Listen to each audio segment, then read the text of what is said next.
मैं निशिता और आप देख रहे हैं इंडिया जंक्शन। आज हम बात कर रहे हैं एक ऐसी खुराफाती तिगड़ी की जो कुछ समय पहले तक बड़े बड़े सपने देख रही थी, लेकिन मिडिल ईस्ट में बढ़ते तनाव ने इन तीनों को एक साथ मुश्किल में डाल दिया है। जी हाँ, हम बात कर रहे हैं तुर्की, अजरबैजान और पाकिस्तान की उस गठबंधन की जिसे अक्सर थ्री ब्रदर्स अलायंस कहा जाता है। पिछले कुछ वर्षों में इन तीनों देशों ने सैन्य सहयोग, कूटनीतिक समर्थन और रणनीतिक साझेदारी को तेजी से बढ़ाया था, जिससे यह माना जाने लगा था कि ये तीनों मिलकर क्षेत्रीय राजनीति में एक मजबूत धुरी बन सकते हैं। लेकिन अब मिडिल ईस्ट में बढ़ते संघर्ष और ईरान इजराइल के बीच तनाव ने इस तिगड़ी की स्थिति को असहज बना दिया है। दरअसल पिछले कुछ दिनों में मिडिल ईस्ट में हालात बेहद तनावपूर्ण बने हुए हैं। अमेरिका, इजराइल और ईरान के बीच बढ़ती टकराव की स्थिति का असर सिर्फ एक क्षेत्र तक सीमित नहीं है, बल्कि इसके प्रभाव आसपास के इलाकों तक दिखाई देने लगे हैं। कॉक्स क्षेत्र में भी तनाव की खबरें सामने आ रही हैं, जहां अजरबैजान और ईरान के रिश्ते पहले से ही संवेदनशील रहे हैं। सुरक्षा चिंताओं के चलते वहां सतर्कता बढ़ा दी गई है और क्षेत्रीय स्थिरता को लेकर चिंता जताई जा रही है। अगर इस थ्री ब्रदर्स गठबंधन को समझे तो इसकी शुरुआती तब सुर्खियों में आई थी जब तुर्की, अजरबैजान और पाकिस्तान ने सैन्य और राजनीतिक स्तर पर सहयोग को मजबूत करना शुरू किया था। 2021 में बाकू में इन तीनों देशों ने संयुक्त सैन्य अभ्यास किया था, जिससे दुनिया का यह संदेश दिया गया कि ये तीनों देश एक दूसरे की रणनीतिक साझेदारी हैं। इससे पहले नागोर्नो काराबाख संघर्ष के दौरान तुर्की ने अजरबैजान को तकनीकी सैन्य समर्थन दिया था, जबकि पाकिस्तान में कूटनीतिक स्तर पर उसका खुलकर समर्थन किया।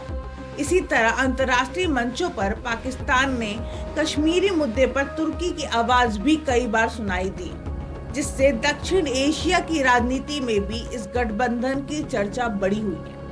लेकिन मौजूदा हालात में सबसे ज्यादा दबाव तुर्की पर नजर आ रहा है। राष्ट्रपति रेसिप तय्यप की सरकार एक जटिल संतुलन में फंसी हुई है। तुर्की एक तरफ नाटो का सदस्य है और पश्चिमी देशों के साथ उसके महत्वपूर्ण सामरिक संबंध हैं।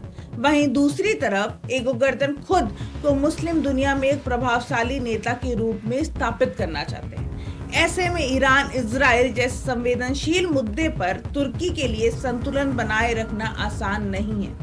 दूसरी ओर अजरबैजान की चिंता मुख्य रूप से आर्थिक है।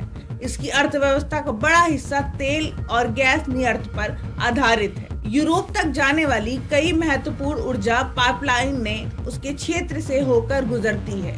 अगर क्षेत्र में तनाव बढ़ता है तो इन ऊर्जा मार्गों पर असर पड़ सकता है, जिससे अजरबैजान की अर्थव्यवस्था, ऊर्जा बाजार दोनों प्रभावित हो सकते हैं। अब बात करें पाकिस्तान की। भले ही पाकिस्तान सीधे इस संघर्ष के क्षेत्र में नहीं है, लेकिन उसकी अर्थव्यवस्था और विदेश नीति का एक बड़ा हिस्सा खाड़ी देशों और अंतर्राष्ट्रीय समर्थन से जुड़ा हुआ है। अगर मिडिल ईस्ट में बड़ा संघर्ष होता है तो तेल की कीमतों से लेकर वित्तीय सहायता तक कई चीजों पर असर पड़ सकता है। इसके अलावा तुर्की और अजरबैजान के साथ इसके करीबी रिश्ते की वजह से पाकिस्तान पर भी कूटनीतिक दबाव बढ़ सकता है।